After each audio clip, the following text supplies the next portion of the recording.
জাপানি একটা সবজি জুকিনি ও আলু দিয়ে আমি কিভাবে একেবারে হেলদি ও স্বাস্থ্যকর উপায়ে রান্না করি সেটাই আজকে আপনাদের সাথে শেয়ার করব।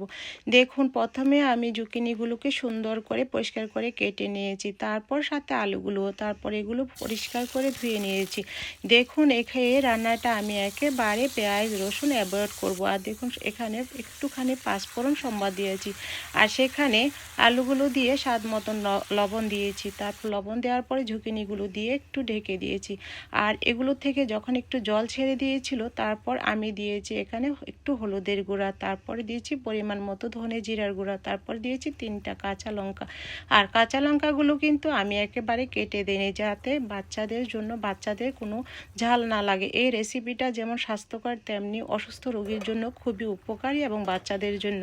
আর দেখুন কত সুন্দর। তারপর দিয়ে দিয়েছি ধনে পাতা। আর দেখুন, খুবই সুন্দর একটা রেসিপি। এই রেসিপিটা আপনি একটু আদা বাটা দিতে পারেন, তাহলে আর একটু ভালো লাগবে।